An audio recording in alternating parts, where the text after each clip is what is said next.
especially in this season, you hear youth participation. It's become a thing. So let's even identify who a youth is. I'll start with you, Dembaba. Who is a youth? Because you see in Nigeria we have a minister of youth who is over 60, and people are wondering, is that the youth age? We also have people who are in their 40s and 50s who still claim to be youth. They still hold positions in youth organizations and all. Who is a youth? Oh, should I throw that to you? No, I think Moses would be in the best position to answer that. Moses, yes. Who's a youth? Okay, for me, a youth is an individual between a particular age, between the ages of 18 to 50, or let's say 55. 55 at least. 55 is inside youth. This is Africa, so we have to give them the opportunity. The question would be, what's life expectancy in Africa? If we're looking at Africa, in Africa, we get this mindset that at the age of 80 the person should be retiring, but ideally by your 60s you should be done with everything and retired, rest, and allow your children or your grandchildren take over the mantle of leadership. So, but for the life expectancy for us, it's actually different in Africa. Yeah, so it is difficult for youth to get in place when it gets to political offices or when it gets to the hem of affairs. Generally, it is difficult because we don't get the opportunity we deserve as youths. No, so I see that globally, a youth age bracket should be between 15 to 24, 25. But in Africa, it seems like we have a different one. In Nigeria, it goes up to like 29, 30. But because that's the age that a lot of people are expected to have married and settling down. So, but it seems like we have a different definition for every aspect of our lives. So I'm going to come to you, Dembaba. Let's talk about the number of youth that are expected to participate in the 2023 election. In terms of percentage, looking at the number of registered voters, how many youth are we expecting to participate in the 2023 election if all things go well?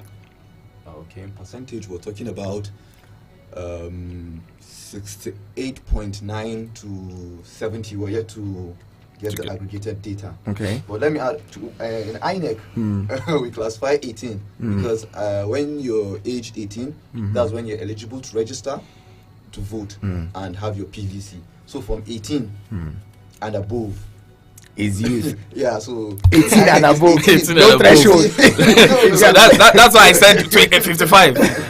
So and above. Yes. Okay. So at this point now, so this election has been tagged a youth-centric election. More young people are hoping to participate in the process. We saw over 10 million new registrants, and the youth population made up over 50% of that of that number. Yeah. With that in mind, what can young people what can young people do to participate effectively in the 2023 election? Moses, I'm going to have you answer that question. Okay, what can they do? Now, it is actually important that first of all they go all out to vote. It is important that they get their PVCs. And you saw the turnout during the registration. It was massive. And that was already a good sign for us.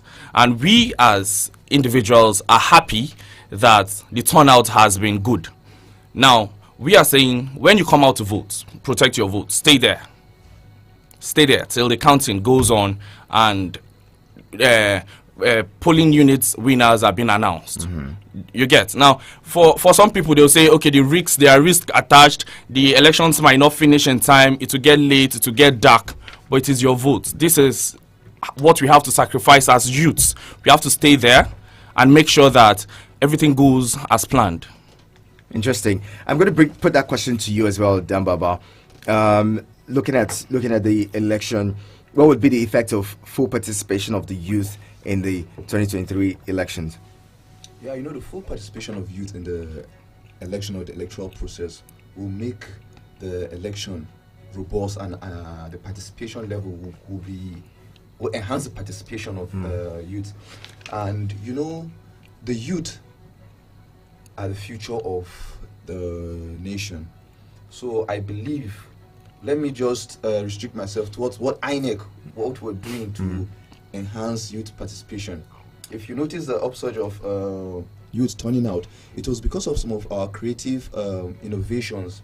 For instance, INEC, in partnership with Yaga Africa, in January 2018, we developed a strategy, as we call it, the Youth Engagement Strategy. It was after the Youth Engagement Strategy that the bill was sent, the Not Too Young to Run bill. INEC was part of the initiators of that particular bill that was signed to law. Interesting. And if you look at it, it really brought out energetic youth who were eager to participate in the electoral process.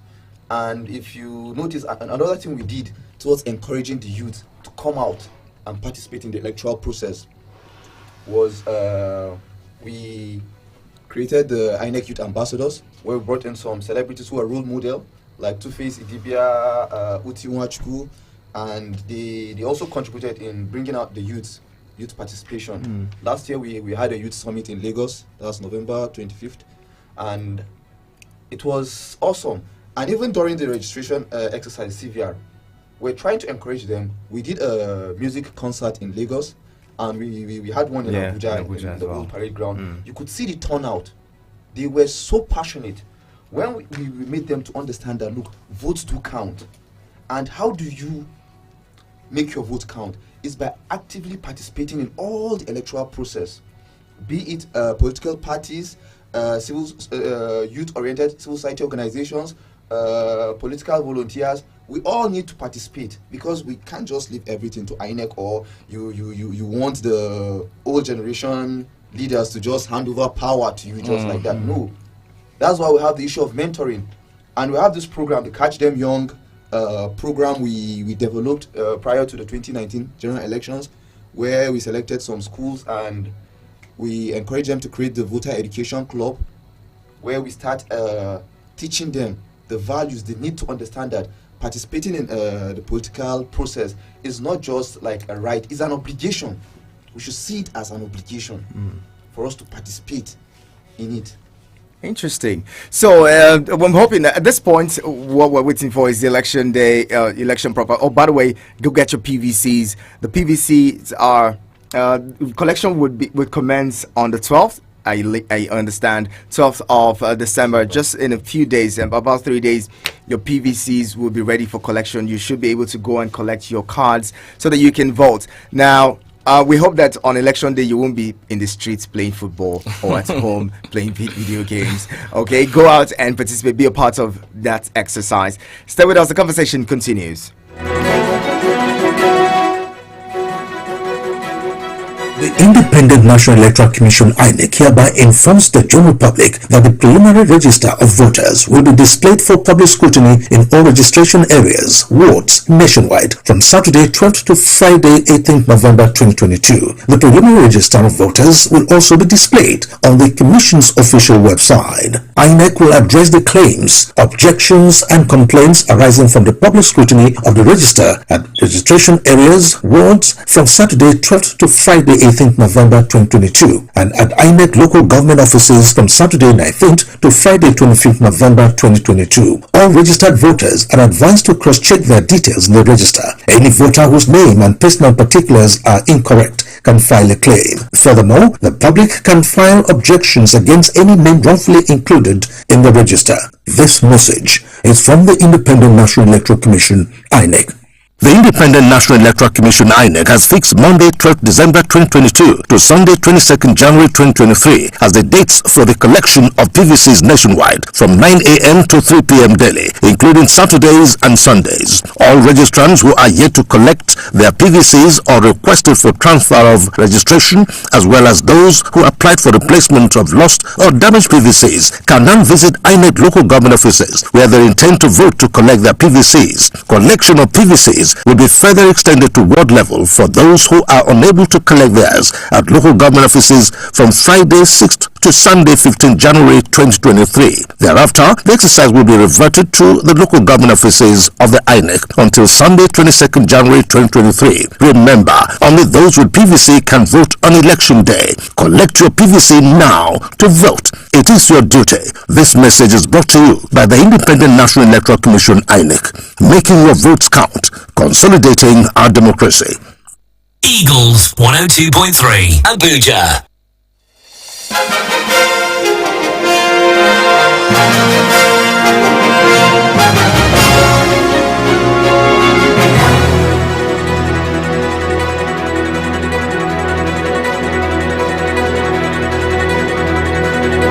Thank you for staying with us on your radio experience. You can count on it. Eagles Outlook. And this morning we're talking about youth participation in elections.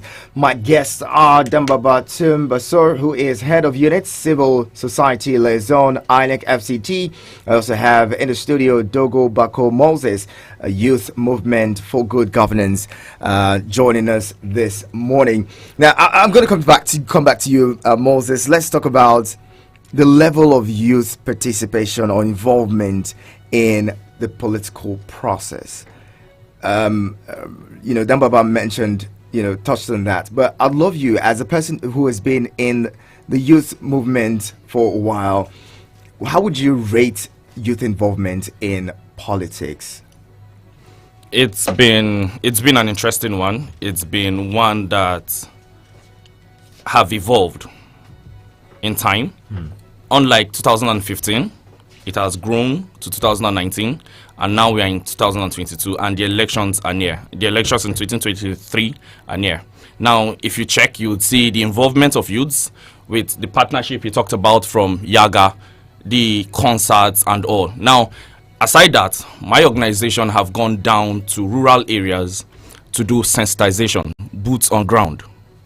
Now, the boots on ground basically is to reach out to youths that cannot access this sensitization given by Yaga and the other organizations that are keen on sharing information out there. What we do is go to rural areas, tell these people the processes, especially the targets are the youths, the high population of voters. These old people might not come out to vote.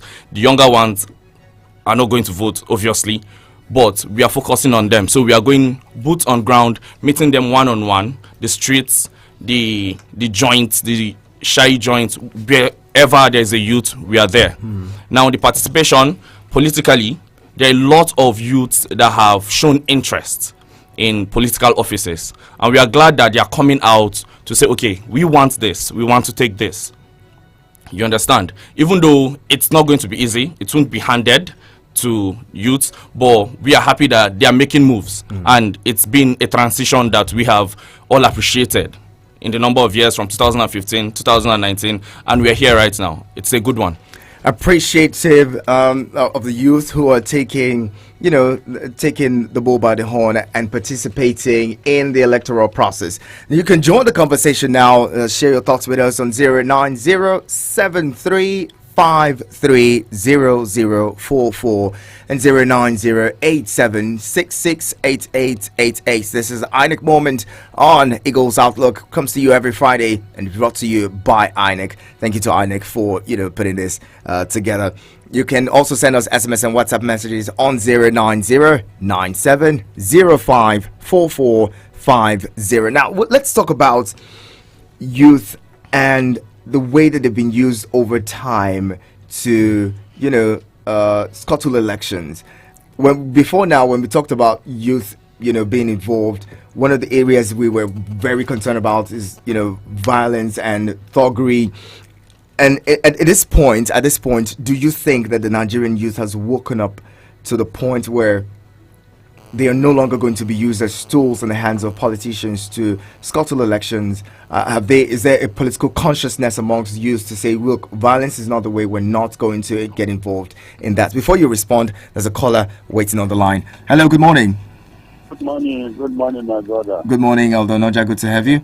Good morning, my dear sir. God bless you.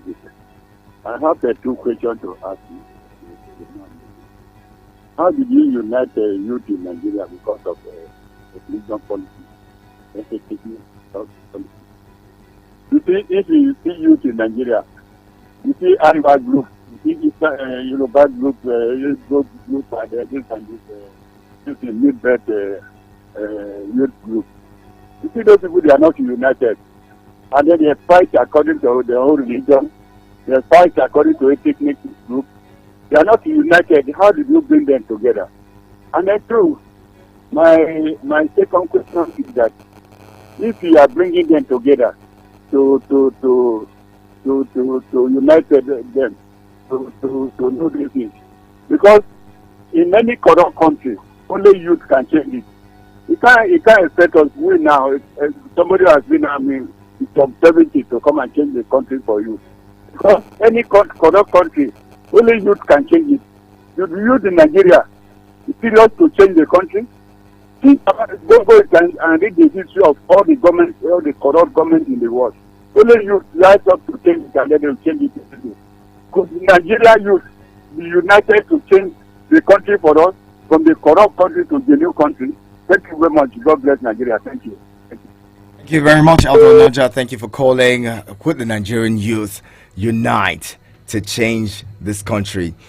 Today's International Day Against Corruption, and can the Nigerian youth stand up in unison to say this is enough? We need a positive change in this country. Aldo Naja's question. Respond to that before we get back to the issue of thuggery and violence. All right. Yes, we can take back this country. It's ours, and it is a process. That's why I was talking about from the 2015, 2019, and we're here right now. We're going to the 2023 elections. It is important that we have faith in ourselves. It is important that we have faith in the future. And with everything that has happened, with the turnout during the registrations, the turnout during the Yaga event, you would see change. You would see ideas. You will see these people clamoring for change. Now, it is important that we have faith in ourselves. Now, if you have faith in ourselves, it means it is possible. It is me connecting to you and you connecting to the next person. It is a web. So once you are convinced, you preach the gospel. You preach the gospel to the next person. And that's how we grow. And that's how we make this change possible. And that's how we can do it together as youths in Nigeria. Now, I'm going to take you up on the issue of young people and thuggery and violence. INEC offices across the country, or especially in the south, have been attacked and burnt down. A 70-year-old man would hardly do a thing like that. These are young people that are perpetrating this. First of all, how does that make you feel as a young person, that young people like you, who should naturally be vanguards to ensure that we have a peaceful election in 2023, are the ones who are being used to, vandalize INEC offices? Naturally, I'm sad about the situation, but I feel it's just a handful of the youth that are into all these things. You see, in trying to make the youth participate in the electoral process, we signed a memorandum of understanding with the National Youth Service Corps. Majority of the corps members are our presiding officers. And if you notice, even when we displayed our adverts on the web and everywhere, there's a provision for ex-corps members. 80% of our ad hoc staff, let's say even 90%, are youth. So we try to engage them in the electoral process, because when you engage them, they are no more idle. And if you notice, the level of ballot snatching has reduced. It was because after every general election, we do an off-season election. We always hold a review meeting. Now, what INEC is doing, we're trying to bring in technological innovations, more of technology. And technology are youth-friendly applications and the rest. So we involve them. We try to, in as much as INEC alone cannot do it. This is where we need all the stakeholders. Everybody must put his hand on deck. Thank God the media. I want to commend Eagles FM. You people have been doing a great job. Thank you very much. In sensitizing and enlightening the youth on political activities and the rest. We need to see it as a point of duty. It is our duty. In our little capacity, not necessarily INEC or even as a youth leader, one in INEC office, the limited resources government have, instead of building more schools, they will use those resources to rebuild the INEC offices, the damaged PVCs. Indirectly, you've disenfranchised a segment of the society. Who do we blame? So it's a clarion call that you're not burning INEC office, you're not burning Professor Mahmoud Yakubu or Dan Baba or It's not changing anything. It's not changing anything. We need to see beyond this. We need to be patriotic. So I want to urge those few misled elements, my brothers, the youth. They should see it. If someone pays you to burn an INEC office, why don't he pay you to burn his house? There's a national monuments and national structures and assets that we're losing every day on account of some people's irresponsibility. Well, we're going to take a few more calls. 09073530044 and 09087668888. Some of you were calling while I guess we're speaking. Couldn't take the calls at a time. You may want to call back now. 09073530044 and 09087668888. Moses, I'm going to come to you with the youth and social media. The use of social media has become something. In the last, few rounds of elections or election cycles, we've seen young people use social media, some positively, but a lot of people using, social media in a negative way to cause confusion and also, spew words of hate and discrimination against fellow Nigerians. Before you talk about that, let's bring in this caller. Hello, good morning. Hello, this is Mr. Grainy Trader. Mr. Grainy Trader. Grain Trader, good to have you. Let's hear you, please. Yeah, calling from Airport Road. I'm glad you're here. All right. Yeah, youth and social media is a powerful one, and social media has given us a platform, a voice, and a collective way of knowing and then thinking about what collectively concerns us. Because before, maybe all these presidential or maybe candidates of different political parties, you may not even know what they are talking about, what they are even their programs are.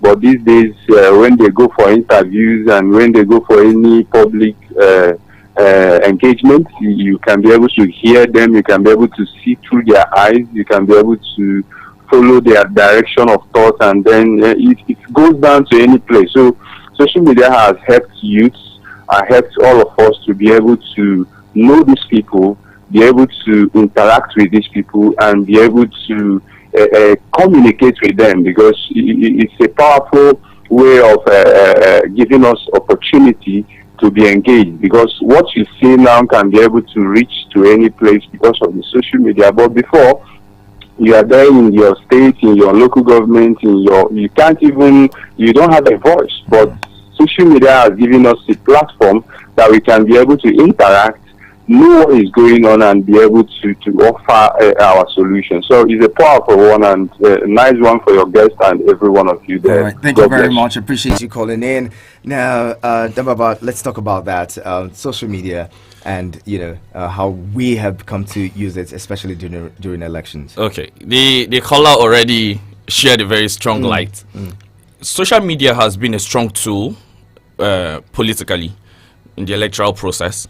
It has been one used both positively and negatively, but let's focus on the positive.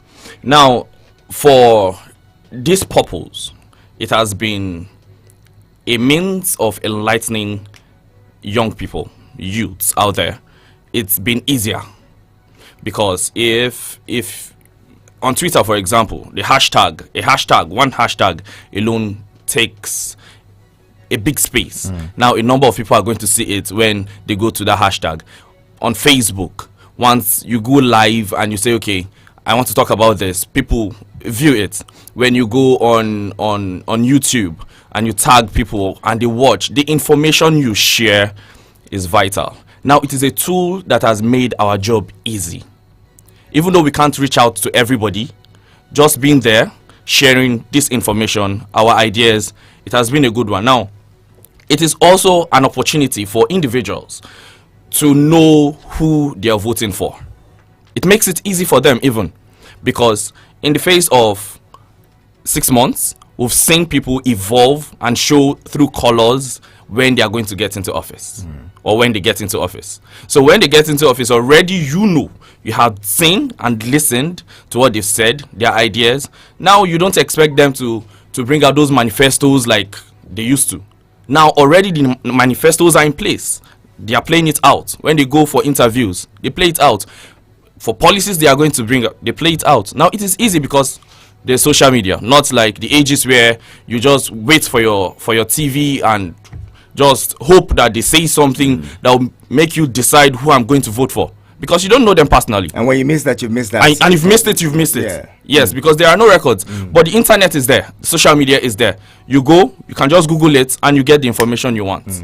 So that is what it has done for the electoral process and for youths in general. It has made it very easy. Now, let me come to you, Dembaba, talking about the distribution of PVCs. INEC is ready to do that from Monday. How prepared is INEC for this exercise, and what are the plans put in place to ensure that it's hitch-free, smooth, and successful? Well, INEC is prepared fully, and by the special grace of God, on the 12th day of December 2022, we'll kickstart it in the 6 area councils of the FCT. Then Friday 6th January to 15th January 2023, we'll go cascade it down to the RAs, the ward levels. In FCT, we have 62 RAs. So from the 6th January to the 15th January 2023, we'll be at the 62 registration area centers from 9 a.m. to 3 p.m. prompt, Saturday, Sunday inclusive. 9 a.m. to 3 p.m. every day of the week. INEC is going to be at the ward levels or the area registration areas from the 6th to the 15th. But from 12th, how do people go about getting their cards at the area councils? After registering, there's a slip that was printed and was given to every registrant. You just walk to where you want to vote, the area council where you indicated when you're registering that you will vote. You go to the area council, you present it to our registration officers there, and they will issue your permanent voter's card. Does this apply to people who transferred their PVCs as well? Once you transfer your PVC to FCT, the cards are ready by the grace of God. Don't say by the grace of God. Tell us that our cards are ready. So when we go there, we're sure to go get our cards. Yeah, you're very sure you get your card. Dembaba Tumbasar, Head of Unit Civil Society Liaison, INEC FCT, as well as Dogo Bako Moses, Youth for the Youth Movement for Good Governance. Thank you so much for coming in and sharing this with us. Thank you for having us. And Nigerians, it's up to you now. Your cards are ready. INEC says your cards are ready. From the 12th, that's Monday morning, from 9 a.m., you can walk into any of the area council offices and get your PVC. Just go with the slip that was given you. For those who couldn't get a slip because they transferred online or did any of those things, what do they go with?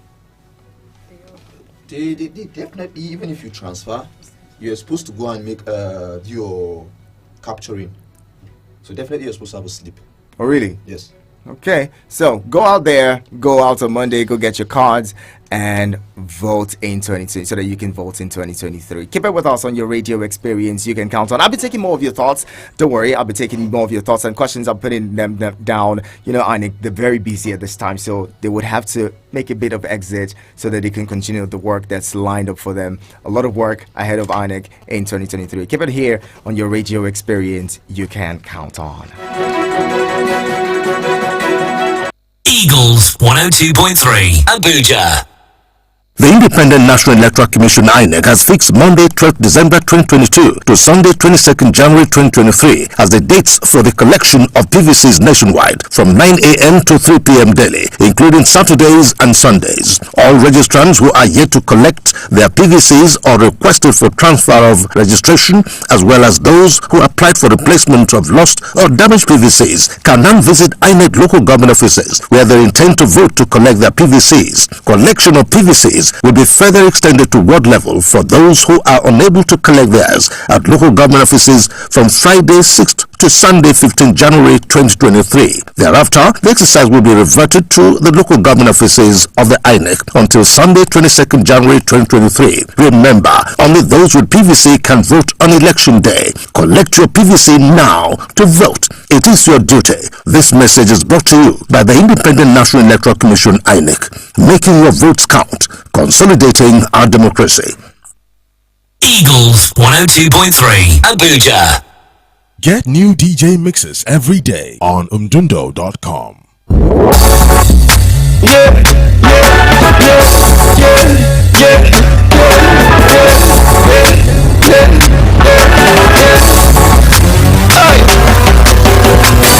Just the other day I saw on CNN brutal killing of each other by two friends.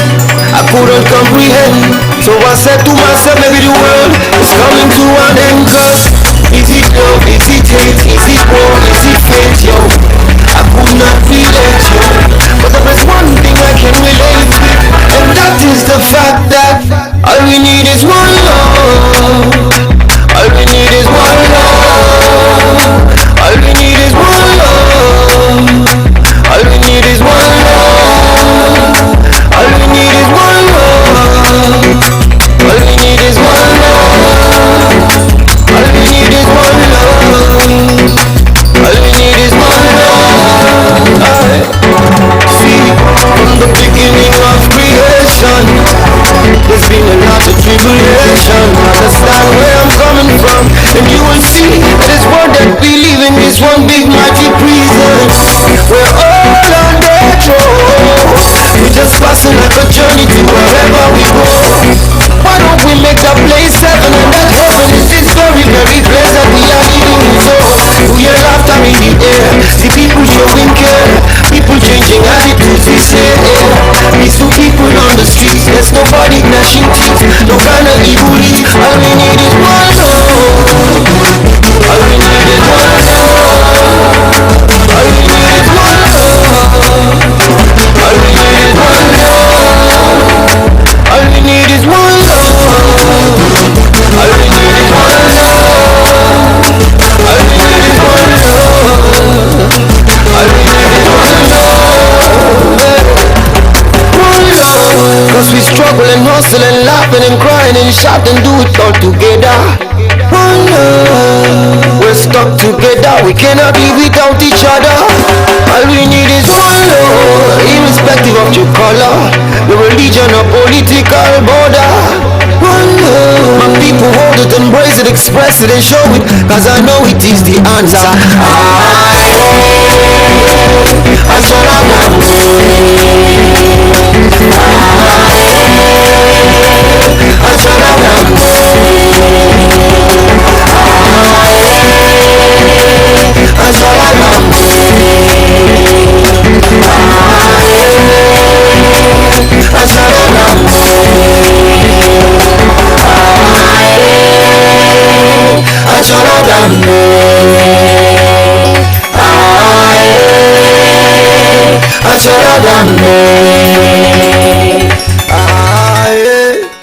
Eagles 102.3 Abuja.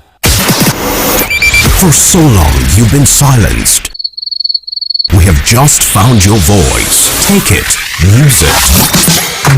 You assess Nigerians before you become politicians or before you become a member of any political party. The kind of things that happen in Nigeria, this is so unusual that if God looks down from heaven, you realize that we are really paying for our sins. Speak your truth and be heard on the Eagles Morning Rise, 6 a.m. to 10 a.m. Eagles 102.3 FM, your radio experience you can count on. From Milky Way to Earth, everywhere there's internet, you can connect with Eagles 102.3 FM Abuja. Log on to our website www.eaglesfm.com. Follow and engage with us now on Facebook, Twitter, TikTok at Eagles FM Abuja, Instagram at Eagles FM 1023. Download our apps on your Android and iOS stores. Eagles 102.3 FM Abuja, your radio experience you can count on.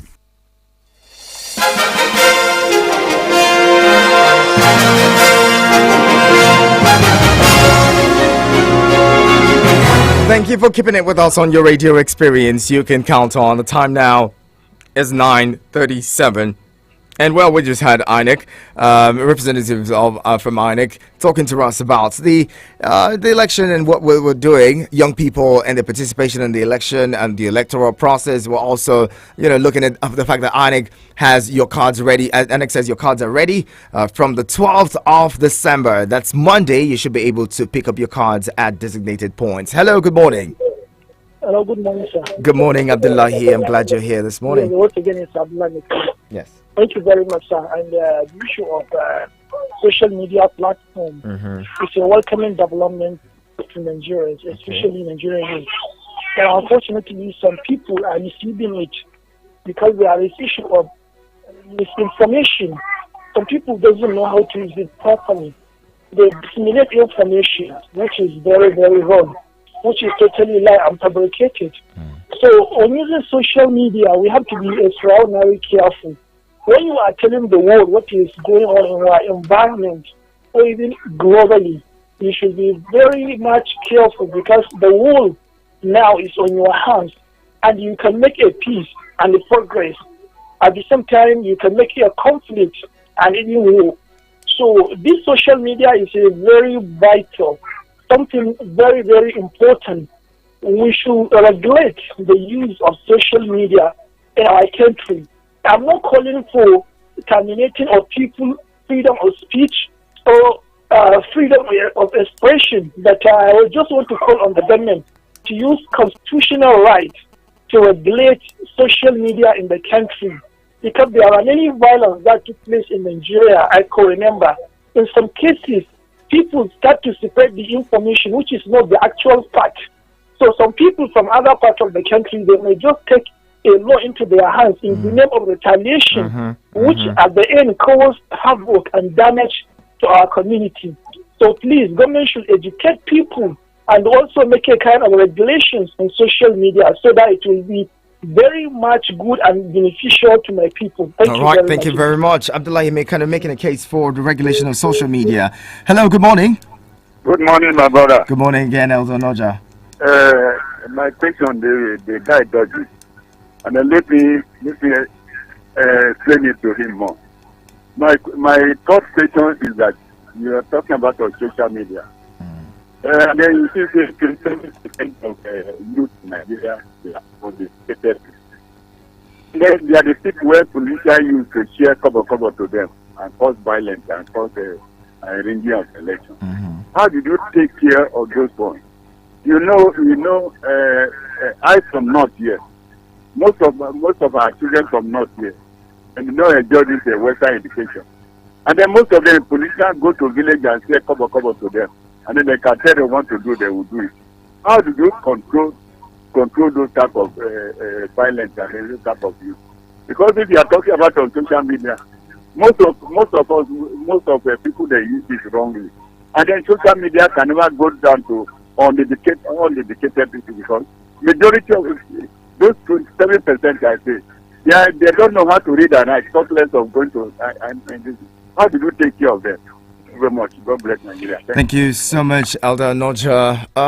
Taking care of them.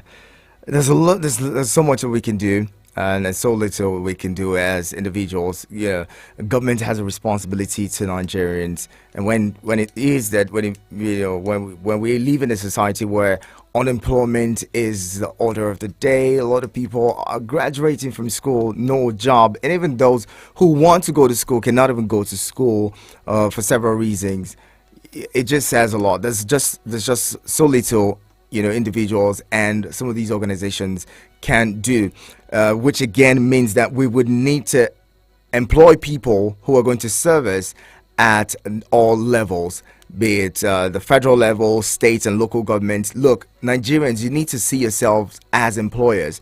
The people who become leaders of this country, maybe because we address them as leaders and maybe rulers or whatever, we seem not to know what their job description is. We seem not to know that we are the ones who hire them to work for us and not the other way around. We're not supposed to serve them. They are supposed to serve us. We are the ones who have the power to hire and fire. And that's why every election cycle, every time there's an election around the corner, the people who just normally would ride in the high horses and drive in their, mighty cars and flashy cars and all that stuff would come down to your level because they know that you're the one who can hire them. So don't cede your power to these people. Rather, take a stand, make a decision based on a person's antecedents, based on their capacity, based on the proven track record. Don't just vote people. Look, when you go to vote, what you're doing is you're hiring somebody. Okay, I think that's a better way to explain it to you. When you go to vote, you're hiring the person who's going to run Nigeria for the next 4 years as the CEO of this company called Nigeria. Let's put it like that. So if you own this company called Nigeria, would you hire a person who has no capacity to run your company for at least 4 years? Because we know these days, when people get in there the first term, they somehow find a way to, keep themselves there for another 4 years, making it 8 years. So at least 4 years, these people would be at the helm of affairs, running a complex organization or company, as I love to put it now, like Nigeria. We have a lot. Nigeria is one country where there's diversity in different aspects, in different levels, at different levels. And so can this person manage our diversity? Can they manage us as our people, our unique challenges? Can they fix the problems that we're dealing with? So today is International Day Against Corruption. By the way, we should be having a full conversation around that on Monday. I'm just looking at the time now, we don't have the time to have the full conversation on that. But today's International Day Against Corruption. Nigeria ranks 154 out of 108 countries. That's according to the Corruption Perception Index released by the Transparency International in January 2022. That's the 2021 Corruption Perception Index. Nigeria ranks 154 as a country many years after. In the last 7 years, we have an administration that rode on the back of anti-corruption and to fight corruption. And to them, they've done well. Their fight against corruption is yielding results. They've been able to recover 160 billion or so from the anti-corruption fight. That's according to the latest report by the federal government. But then, how well have they fought this corruption? We still have people stealing our oil and making money from it on a daily basis. The country is hemorrhaging. NNPC cannot even remit a dime, hasn't remitted a dime in the last 7 months to the Federation account. With all of this, the theft and crude oil, our natural resources being plundered on a daily basis by a few, the rest of us Nigerians not benefiting from it. With the way that things are, the inflation biting, people stealing monies and saying the monies were swallowed. What do you make of the anti-corruption fight? That people can look at you as a Nigerian, educated, whether educated or not, people would look at you and tell you that snake swallowed money, monkeys made away with money. Isn't that just an insult and what we call see finish in the streets to you? Don't you feel bad that someone can look at you and tell you such a thing, making you look stupid? If your son, if your son comes to you, or you give your son monies to keep, and then you ask them for the money, and they tell you, "Oh, daddy saw a snake swallow the money," what would you do? How would you feel?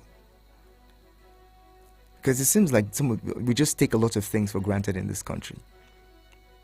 Someone would be accused of taking monies to the tune of 80 billion naira, and we're looking. We just seem to be docile. In 2022, We're going to another year of election, and many people are planning to vote back the same people or vote in people who, deep within them, they know are corrupt, and those who have put us in this position that we are. If you're one of them, I would urge you to have a rethink. Because at this point in our national life, we cannot afford to be docile and allow people play on our collective intelligence. Abuse your intelligence. We need a big change, a very positive big change. During the COVID-19 lockdowns, people were at home. People were at home, hungry, starving to death. A lot of families didn't have food, but foods that were supposed to be distributed to you and to those Nigerians who were starving were locked up in warehouses. Isn't that just man's inhumanity to man? And these are the people who lead you. These are the people who you would employ or who you employed to work for you. They hoarded your food, allowed you to starve. And we speak of these people. These are people like you and I. These are not people who were voted. Some of them, a lot of the people who hoarded your food were not even voted. The people who work in civil service. They're civil servants like you, or Nigerians just like you, who would rather do business with the food that you were meant to get for free. Government says distribute this to the people. For your fellow Nigerians, hoard that food. So when we talk about corruption, it's not just in government. You and I need to change. You and I need to have a change of heart and begin to think differently so that this country can move forward. And as you go out to employ those who would be serving you at the helm of affairs, remember that it's not about one day, the election day. It would be 4 years at least, if not 8, that they're going to be there. Would you want your family, would you want to go through this kind of difficulty for 8 years? Think about that. As I close, I'd love to remind you that your health is your wealth. If you're not healthy, if you're sick, you may not be able to perform your civic duty of electing anyone in 2023. So again, I urge you to stay healthy, eat well, sleep well, get prepared, get your PVCs by Monday. Start off to go. Don't wait. Go out, get your PVC and vote in 2023, because there's a lot of crazy things happening in the world and we don't want that to continue. Stay with us on your radio experience. You can count on Business News is up next. Right after that, 123 Extra. My name is Ihianacho Prince, your Radio Highness of Abuja. And I urge you, go out and get your PVC. Don't wait. Start on Monday morning. It's 9 o'clock. Be there. Before 9 o'clock, be there at the area council offices and get your card. They're yours. Government printed those cards with taxpayers' monies for you. Go and claim it.